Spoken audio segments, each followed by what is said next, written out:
Hi friends, welcome to my channel. तो आज की क्लास में हम लोग पढ़ने वाले हैं बीएड सेकेंड सेमेस्टर का। ये आप लोग का वैदिक कालीन शिक्षा, प्राचीन शिक्षा है। तो चलिए हम लोग स्टार्ट करते हैं। ये आप लोग हम पहले शॉर्ट में देखेंगे, रिवीजन करेंगे, उसके बाद हम लोग यहाँ पे फिर डिटेल से पढ़ने वाले हैं। तो चलिए पहले हम लोग देख लेते हैं कि हमें पढ़ना क्या क्या है। तो इसमें आप देख सकते हैं कि आपको इसमें पढ़ना है, एक तो आप लोग का यहाँ पे दिया गया है कि जो मूल दर्शन होता है, यहाँ पे देखिए मूल दर्शन का अर्थ क्या है, यानी यहाँ पे कोर फिलोसफी क्या होती है। तो शिक्षा का अंतिम लक्ष्य क्या होना चाहिए, शिक्षा बराबर यानी शिक्षा का अंतिम लक्ष्य क्या होना चाहिए, तो मोक्ष प्राप्ति का एक साधन है। तो यहाँ पे आपसे पूछ शिक्षा दे दिया जाए और शिक्षा का पूछ लिया जाए कि शिक्षा का अंतिम लक्ष्य क्या होता है, तो मोक्ष प्राप्त करने का एक साधन होता है। प्राचीन भारत बराबर धर्म प्रधान देश था। यहाँ पे देख सकते हैं कि लौकिक प्लस धार्मिक शिक्षा दोनों पे बल दिया जाता था। प्रमुख सूत्र क्या था, ब्रह्म सत्य जगत मिथ्यो। तो यहाँ पे आपसे पूछ लिया जाता है कि मूल दर्शन का जो प्रमुख सूत्र था वो कौन सा था, तो ब्रह्म सत्य जगत मिथ्यो था। प्रमुख केंद्र कौन कौन सा शिक्षा ग्रहण करने के लिए, तो यहाँ पे आप लोग का जो प्रमुख केंद्र में था ऋषि आश्रम था, गुरुकुल था, उसके बाद तक्षशिला था, नालंदा था। तो याद होना चाहिए, यहाँ पे पूछा जा सकता है कि उस टाइम का मुख्य केंद्र कौन कौन सा था। तो यहाँ पे ऋषि आश्रम था, गुरुकुल था, तक्षशिला था और यहाँ पे नालंदा था। यहाँ पे देख सकते हैं कि केसी मुखर्जी का कथन है, इन्होंने अपना एक कथन रखा और कहा कि शिक्षा स्वयं के लिए नहीं अपितु धर्म के लिए और जीवन की महान लक्ष्य मुक्त प्राप्त करने के लिए, यानी मुक्ति, लक्ष्य मुक्ति था। तो यहाँ पे आपसे पेपर में लिखने के लिए आता है कि जब आप क्वेश्चन आप लिखते हैं तो वहां पे जब एक दो कथन लिख देते हैं तो वहां पे आपके नंबर अच्छे आने की संभावना ज्यादा बढ़ जाती है। तो ये कथन आप याद कर लीजिएगा, शिक्षा स्वयं के लिए नहीं अपितु धर्म के लिए और जीवन का महान लक्ष्य मुक्ति थी। देखिए मुक्ति था, कभी भी आपको सब मैं पढ़ाती हूँ तो ये नहीं कहती कि आप बीएड का रटिए, बीएड का कभी रटा नहीं जाता है। ये जो मैं आपको पढ़ा रही हूँ इसको रटना नहीं है, आपको बस समझना है। मेन पॉइंट जैसे कि प्रमुख सूत्र क्या था, प्रमुख केंद्र कौन कौन से, ये याद होना चाहिए। हाँ, लेकिन इतना है कि जो कथन होते हैं उन कथन को याद रखना है, क्योंकि कथन के पीछे कोई लॉजिक नहीं होता है, बिना याद किए तो याद नहीं रहेगा। तो इसको आप एक दो बार याद करेंगे तो याद हो जाएगा और अपने कॉपी में इसको लिख के आइएगा। तो अब यहाँ पे हम लोग देख लेते हैं कि जो शिक्षा का प्रमुख उद्देश्य कौन सा था। तो यहाँ पे देख सकते हैं, अगर आप अपने कॉपी में इस तरह से लिख देते हैं तो जो कॉपी चेक करने वाले एग्जामिनर होते हैं और अच्छे नंबर देंगे। तो यहाँ पे देख सकते हैं कि इसका उद्देश्य क्या है। यहाँ पे रिलीजियस फीलिंग यानी धार्मिकता की भावना, फिर ज्ञान का विकास करना, यानी मनुष्य की तीसरी आंख किसे कहा जाता है, ज्ञान को कहा जाता है। चरित्र का निर्माण करना होता है, यहाँ पे कैरेक्टर बिल्डिंग होती है। यहाँ पे व्यक्तित्व का विकास करना होता है, आत्मसम्मान वाद विवाद होता है। व्यवसायिक शिक्षा यहाँ पे देख सकते हैं कि यहाँ पे प्रैक्टिकल हो जाता है, वैक्सीनल होता है। राष्ट्रीय संस्कृति का संरक्षण और प्रसार होता है। तो ये आप लोग का क्या हो जाता है, शिक्षा के प्रमुख उद्देश्य हो जाते हैं। आगे देखिए, इसमें यहाँ पे आप देख सकते हैं कि गुरुकुल प्रणाली संस्था का अर्थव्यवस्था क्या थी। तो यहाँ पे आप देखिए भिक्षा वृंद थी, प्लस निःशुल्क फ्री यानी शिक्षा दी जाती थी। गुरुकुल प्रकृति की गोद में कोलाहल से दूर होते थे और विद्या ज्ञान ग्रहण करते थे। यहाँ पे देख सकते हैं कि भिक्षा मांगना बुरा नहीं माना जाता था। तो उस टाइम भिक्षा को मांगना बुरा नहीं माना जाता था, वही कहा गया है। गुरुओं का धार्मिक कर्तव्य ज्ञान प्रसार था। तो गुरु जो थे वो धार्मिक कर्तव्य उन लोग का ज्ञान था कि जो उनके पास ज्ञान था उसका वो प्रसार करे, छात्रों से कोई शुल्क नहीं लिया जाए। तो उस समय आप जब पढ़ते हैं तो आपको पता चलता है कि जो उस समय शिक्षा दी जाती थी तो जो शिक्षक लेने जाते थे उनसे वो भिक्षा मांगते थे, उसी से खाते थे। तो वही कहा गया है कि यहाँ पे देख सकते हैं कि जो भिक्षा मांगना था, भिक्षा मांगना कोई बुरी बात नहीं थी, भिक्षा मांग के वो खाते पीते थे और छात्र को यानी जो छात्रों से कोई शुल्क नहीं लिया जाता था। आगे इसमें देख सकते हैं कि पेड़ के नीचे यानी शिक्षा वो कहाँ ग्रहण करते थे, तो पेड़ के नीचे खुले मौसम में कक्षा यानी कक्षाएं में ये शिक्षा को ग्रहण करते थे। तो ये पूछ लिया जाए कि किसके द्वारा ये कथन कहा गया। तो यहाँ पे देख सकते हैं अल्टकर के अनुसार ये कहा गया है। शिक्षा का माध्यम क्या था, तो संस्कृत था। तो ये देखिए, ये आप लोग का अभी हम लोग जब पढ़ेंगे बिल्कुल डिटेल से, लेकिन ये इतने तो आपको याद होने चाहिए। जब अपने कॉपी में आप लिखते चले तो आपको तो कुछ तो पॉइंट याद होना चाहिए कि जो अपने की तरफ से भी आप बना के लिख सकते हैं। तो अगर आपके पास याद है कि गुरुओं का धार्मिक कर्तव्य क्या था, ज्ञान का प्रसार था, छात्रों से कोई शुल्क नहीं लिया जाता था, पेड़ के नीचे खुले मौसम में कक्षाएं होती थी, शिक्षा का माध्यम क्या था, तो संस्कृत था। अगर यहीं पे पूछ लिया जाए कि बताइए उस टाइम के शिक्षा का माध्यम क्या था, तो संस्कृत था। अगला देख सकते हैं यहाँ पे यात्रा की शुरुआती यानी जब बच्चा जन्म लेता उसके बाद उस शिक्षा ग्रहण करने के लिए जाता तो उस यात्रा में कौन कौन सा यानी संस्कार जो शामिल थे। तो शाब्दिक अर्थ इसका होता है कि यहाँ पे गुरु के समीप ले जाना, यानी उपनयन संस्कार, यानी का शाब्दिक अर्थ है कि गुरु के समीप लेके जाना। छात्रों का जनेऊ पहनाया जाता था। इसे विद्यार्थी का दूसरा जन्म द्विज कहा जाता था। तो यहाँ पे आपसे पूछा जा सकता है कि बताइए कि जो छात्र थे उनका दूसरा जन्म क्या कहा जाता था, तो द्विज कहा जाता था। प्रवेश आय क्या थी, जब बच्चे शिक्षा ग्रहण करने के लिए प्रवेश करते थे तो उनकी आय क्या होनी चाहिए, तो यहाँ पे ब्राह्मण 8 वर्ष था, क्षत्रिय 11 वर्ष के थे और वैश्य 12 वर्ष के थे। तो यहाँ पे आप देख सकते हैं दिनचर्या उन लोग की कैसे होती थी। तो यहाँ पे आप देख सकते हैं कि उन लोग की जो दिनचर्या होती थी, यहाँ पे दिनचर्या, समय सारणी, अनुशासन, ब्रह्मचर्य 25 वर्ष की आयु तक कठोर पालन करना पड़ता था। उसके बाद आचरण की शुद्धता या सात्विकता थी, स्व अनुशासन की प्रथा थी। उसके बाद यहाँ पे आप देख सकते हैं दंड केवल यहाँ पे प्रायश्चित और अंतःकरण की शुद्धि के लिए दिया जाता था। आगे यहाँ पे देख सकते थे कि वहाँ पे 8 AM से 11 AM में शिक्षण, मॉर्निंग स्टडी करते थे, यानी मॉर्निंग में स्टडी करते थे। फिर 11 AM पे वो भोजन व आराम करते थे। फिर यहाँ 2 से 6 यानी 2 PM से 6 PM तक पुनः शिक्षण करते थे, इवनिंग स्टडी करते थे। ये किसके अनुसार कहा गया था, तो ये डॉक्टर अल्तेकर के अनुसार कहा गया था। आगे यहाँ पे देख सकते हैं कि पाठ्यक्रम व शिक्षण की विधियां क्या थी, यानी पैडागोजीज क्या थी। तो प्रकार यहाँ पे पाठ्यक्रम देख सकते हैं, परा विद्या, वेद, वेदांग, पुराण, उपनिषद। तो यहाँ पे आपसे पूछा जा सकता है कि परा विद्या में कौन आता है, अपरा विद्या में कौन आता है। तो यहाँ पे वेद, वेदांग, पुराण, उपनिवेश किस में आ जाते थे, परा विद्या में आ जाते थे। यहाँ पे आप देख सकते हैं कि यहाँ पे पूर्णतः मौखिक विधियां होती थी। श्रवण यानी बच्चे क्या करते थे, सुनते थे, लिसनिंग करते थे। गुरु का मौखिक प्रवचन होता था, गुरु जो पढ़ाते थे वो लिखित तो पढ़ाते नहीं थे, वो मौखिक बोलते थे। तो बच्चे पहले क्या करते थे, उसको सुनते थे, फिर उसको मनन करते थे, यानी यहाँ पे कंटेम्पलेशन करते थे। उसके बाद निधि ध्यान चिंतन करते थे, यानी डीप एप्लीकेशन करते थे। तो बच्चे पहले क्या करते थे, जब गुरु बोलते थे तो उसको सुनते थे, उसके बाद उसका मनन करते थे, फिर उसको निधि ध्यान आसन यानी ध्यानासन चिंतन करते थे। तो निधि ध्यान आसन चिंतन, वो इस तरह से वो इन लोग का ये सर्कल चलता रहता था। आगे देखिए इसमें उपाधि एवं शिक्षण की अवधियां क्या होती थी। तो यहाँ पे आप ये देख सकते हैं कि यहाँ पे आप लोग का सत्र श्रावण पूर्णिमा से पौष पूर्णिमा, यानी यहाँ पे देख सकते हैं कि 5 महीने का था, यानी अगस्त से जनवरी तक चलता था। कोई कागजी डिग्री नहीं थी, ज्ञान ही उपाधि शास्त्रार्थ होते थे। तो उस टाइम कोई उपाधियां यानी वहाँ पे कोई भी डिग्री नहीं दी जाती थी। आगे यहाँ पे देख सकते हैं कि जो यहाँ पे आप लोग यहाँ पे देखिए 12 वर्ष के यानी वेद स्नातक करते थे। उसके बाद यहाँ पे 24 वर्ष में 2 वेद वसु करते थे। फिर 36 वर्ष में 3 वेद रुद्र होता था। फिर 48 वर्ष में 4 वेद आदित्य होता था। आगे देखिए इसमें स्त्री शिक्षा भी उस टाइम थी। तो यहाँ पे देख सकते हैं कि प्राचीन काल में पुरुषों के समान स्त्रियों को शिक्षा का पूर्ण अधिकार था। स्त्रियों का भी उपनयन संस्कार होता था।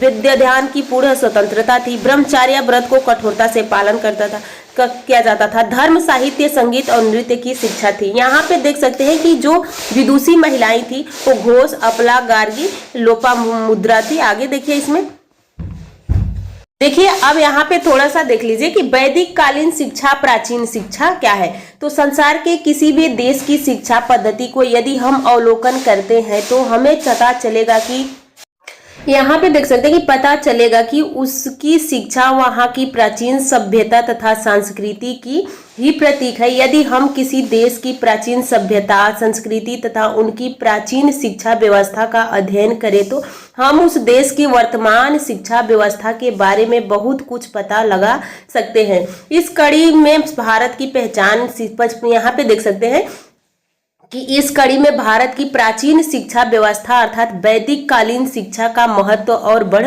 जाता है। प्राचीन समय में भारत एक धर्म प्रधान देश था। छात्रों को धार्मिक शिक्षा प्रदान की जाती थी तथा नैतिकता पर बल दिया जाता था। साथ ही साथ उन्हें लौकिक शिक्षा भी प्रदान की जाती थी जो कि धार्मिक शिक्षा की तुलना में बहुत कम थी। ब्रह्म सत्य जगत मिथ्य के सूत्र का पालन करते हुए वैदिक लोग यहाँ पे देख सकते हैं लोग मोक्ष प्राप्ति जीवन की एकमात्र तथा अंतिम लक्ष्य मानते थे तथा शिक्षा को इस लक्ष्य की प्राप्ति में सहयोग साधना के रूप में देखते थे।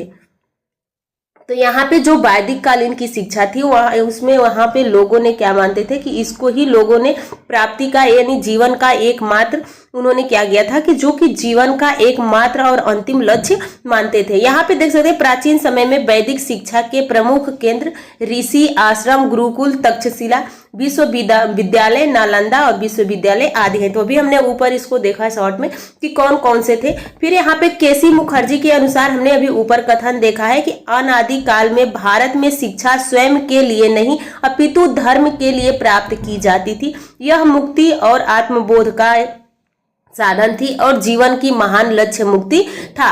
तो यहाँ से जब क्वेश्चन आएगा तो एक दो कथन आपको अपने कॉपी में जरूर लिखना है, क्योंकि कथन लिखते हैं तभी आपका जो क्वेश्चन होता है कंप्लीट होता है। आगे देखिए, इसमें आगे देख सकते हैं कि यहाँ पे अब हम लोग एक एक करके, जैसे कि उस समय क्या होता था तो वैदिक शिक्षा अथवा प्राचीन शिक्षा की विशेषताएं की तो पहला उपनयन संस्कार होता था, शिक्षण विधियां होती थी, समय सारणी होता था, पाठ्यक्रम होता था, अनुशासन होता था, शिक्षण संस्थान होती थी, शिक्षण विधियां होती थी, परीक्षाएं होती थी, फिर यहाँ पे उपाधियां, फिर समावर्तन संस्कार होता था, अर्थव्यवस्था एवं शुल्क होता था, शिक्षा का माध्यम क्या था, ब्रह्मचार्य था, स्त्री शिक्षा और गुरु शिष्य संबंध क्या थे। तो यहाँ पे ये अब हम लोग एक एक करके देखने चलते। अब यहाँ पे एक दो नंबर में आप लोग का यहाँ बस एक से पूछेगा उपनयन संस्कार किसे कहते हैं, शिक्षण अवधि क्या थी, समय सारणी क्या थी। तो ये हम लोग ऊपर भी इसको शॉर्ट में हमने देखा है। अब हम लोग देखेंगे बिल्कुल इसको डिटेल से। तो चलिए यहाँ पे देखिए, पहला उपनयन संस्कार। तो उपनयन संस्कार क्या होता था कि यह संस्कार वैदिक कालीन शिक्षा का एक महत्वपूर्ण संस्कार था। इसी संस्कार के बाद बालक को नियमित तौर पर शिक्षा प्रदान की जाती थी। उपनयन का शाब्दिक अर्थ होता है गुरुओं के समीप ले जाना। तो याद रखिएगा, ये आप लोग के लिए इंपॉर्टेंट हो जाता है कि उपनयन का शाब्दिक अर्थ क्या होता है, तो गुरुओं के समीप ले जाना। उपनयन संस्कार में बालक को शिक्षा के लिए गुरु के समीप ले जाया जाता था। उपनयन संस्कार में विद्यार्थी के जनेऊ पहनाया जाता था। बालक सरस्वती देवी की वंदना करता था। उसके पश्चात गुरु बालक को गुरु मंत्र से दीक्षित करते थे। गुरु द्वारा दीक्षा दिए जाने के बाद बालक आध्यात्मिक जीवन व्यतीत करता था। इसे विद्यार्थी का दूसरा जन्म भी कहा जाता था। उपनयन संस्कार के बाद बालक द्विज कहलाता था। तो यहाँ पे क्वेश्चन आ जाएगा कि उपनयन संस्कार के बाद बालक को क्या कहा जाता था, तो द्विज कहा जाता था। उपनयन संस्कार अलग अलग वर्ग के बालकों को अलग अलग आयु में किया जाता था। तो अभी हमने ऊपर देखा कि किस वर्ग के बच्चों को कितने साल में ये किया जाता था। यहाँ पे किस वर्ग का कितना आयु में किया जाता था, इसके विषय में अलग अलग विद्वानों के अलग अलग मत है। आगे देखिए, इसमें यहाँ पे देख सकते हैं कि कुछ विद्वानों के अनुसार ब्राह्मण बालक का उपनयन संस्कार 5 वर्ष में किए जाते थे, क्षेत्रीय बालक थे वो 6 वर्ष में, तथा वैश्य बालक थे 8 वर्ष में किया जाता था। वहीं कुछ विद्वानों के अनुसार इन वर्गों को बालकों का उपनयन संस्कार क्रमशः 8, 11 वर्ष और 12 वर्ष की आयु में किया जाता था। तो ये विद्वानों के अनुसार अलग अलग आयु बताया गया है। तो देखिए, आप इसको एक बार तो पढ़ लीजिए, लेकिन आप इसको रिवाइज बार बार करेंगे तो एक तो शॉर्ट है और आप जल्दी से रिवाइज कर लेंगे और ये याद कर लेते हैं ये सारे, तो आप आसानी से अपने पेपर में अच्छी से अपनी कॉपी को लिख सकते हैं। तो चलिए अब हम लोग अगला देखते हैं। अगला हम लोग का क्या है, तो यहाँ पे देख सकते हैं कि अगला है शिक्षण अवधियां। तो शिक्षण अवधि देने की क्या थी, तो यहाँ पे आप देखिए कि किसी वर्ष का शिक्षण सत्र श्रावण मास के पूर्णिमा अर्थात अगस्त से शुरू किया जाता था तथा पूष मास के पूर्णिमा अर्थात जनवरी तक चलता था। इस प्रकार एक सत्र में लगभग 5 महीने शिक्षण कार्य चलता था। विद्यार्थी जीवन प्रायः 12 वर्ष के लिए तथा परंतु वेदों के अध्ययन के लिए अति दीर्घ काल की आवश्यकता होती थी। यहाँ पे देख सकते हैं कि प्रत्येक वेद के लिए 12 वर्ष की अवधि निश्चित थी, 12, 24, 36 तथा यहाँ पे देख सकते हैं कि 48 की आयु तक अध्ययन करने वाले छात्र क्रमशः स्नातक वसु, यहाँ पे आगे देखिए, उसके बाद रुद्र तथा आदित्य कहलाते थे। साहित्य तथा अर्थशास्त्र के छात्रों के अध्ययन की अवधि 10 वर्ष की थी। शिक्षण सत्र के दौरान संक्रांति, पूर्णिमा आदि पर्वों की छुट्टी भी रखी जाती थी तथा इन दिनों पर शिक्षण कार्य नहीं चलता था। अगला है समय सारणी क्या थी। तो प्राचीन समय में शिक्षण का समय प्रातः तथा सायंकाल दोनों समय निश्चित किया गया था तथा दोपहर के समय खाने तथा आराम करने के लिए निश्चित किया गया था। इस संबंध में डॉक्टर अल्केतर ने लिखा है कि प्रातः काल की धार्मिक कार्यों के उपरांत प्रातः 8 बजे से शिक्षण कार्य आरंभ हो जाता था तथा 11 बजे तक यथावत चलता रहता था। तदुपरांत यहाँ पे गुरु भोजन करने चले जाते थे। भोजन करने के कुछ समय बाद 2 बजे से पुनः शिक्षण कार्य प्रारंभ हो जाता था तथा सायंकाल 5 अथवा 6 बजे तक चलता था। आगे देखिए, इसमें अगला है यहाँ पे, अगला है पाठ्यक्रम क्या था। तो उस समय का पाठ्यक्रम था कि प्राचीन समय में पाठ्यक्रम को 2 भागों में बांटा गया था, पराविद्या और अपराविद्या। तो पाठ्यक्रम क्या था, एक था पराविद्या और एक था अपराविद्या। अब हम लोग देखते हैं कि पराविद्या में कौन आता था। तो पराविद्या इस प्रकार के पाठ्यक्रम में छात्रों को आध्यात्मिक शिक्षा दी जाती थी। वैदिक काल में जीवन का अंतिम लक्ष्य मोक्ष प्राप्ति माना जाता था और इसकी शुरुआत छात्रों के छात्र जीवन से ही किया जाती थी। उन्हें बहुत सी धार्मिक पुस्तकें पढ़ाई जाती थी, नैतिकता का पाठ पढ़ाया जाता था, सदा सत्य बोलने के लिए कहा जाता था। पराविद्या के अंतर्गत निम्नलिखित विषय का समाविष्ट किया गया था। चारों वेद जैसे ऋग्वेद है, यजुर्वेद है, सामवेद है, अथर्ववेद का अध्ययन, वेदांग दर्शन, पुराण, उपनिषद, नीति शास्त्र आदि थे। तो यहाँ पे आपसे पूछा जा सकता है कि पराविद्या में कौन कौन से शामिल थे। तो यहाँ पे आपका ऋग्वेद था, यजुर्वेद था, सामवेद था, अथर्ववेद का अध्ययन, वेदांग दर्शन, पुराण, उपनिषद और यहाँ पे था नीति शास्त्र आदि आ जाते हैं। आर के मुखर्जी के अनुसार प्राचीनतम वैदिक काल के जन्म से ही भारतीय साहित्य पूर्ण रूपेण धर्म से प्रभावित दिखता है। आगे देखिए, अगला है यहाँ पे आप देख सकते हैं अपरा विद्या क्या होता है। तो अपरा विद्या यहाँ पे देखिए, इस प्रकार के पाठ्यक्रम में लैंगिक, सामाजिक तथा व्यवहारिक शिक्षा दी जाती थी।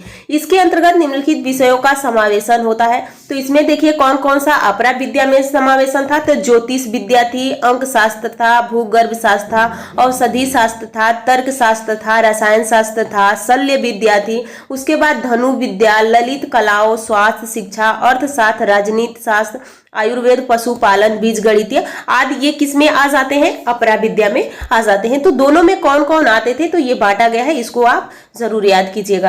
प्राचीन काल में अलग अलग वर्ण के शिक्षार्थियों के लिए पृथक पृथक विषयों का अध्ययन करना आवश्यक था। उदाहरण देख सकते हैं कि ब्राह्मण वर्ण धार्मिक ग्रंथों का अध्ययन, अध्यापन, धार्मिक कार्यों एवं इन कार्यों से संबंधित ज्ञान, क्षेत्रीय वर्ण राजनीतिक एवं सैनिक शिक्षा, वैश्य वर्ण क्या करते थे, तो कृषि, व्यापार और गोपालन आदि की शिक्षा लेते थे। आगे देखिए, इसमें अगला है यहाँ पे अनुशासन क्या थे। तो अनुशासन में यहाँ पे आप देख सकते हैं कि गुरुकुल में ऋषि तथा छात्र पिता पुत्र की तरह रहते थे, इसलिए छात्र आत्म अनुशासित होते थे।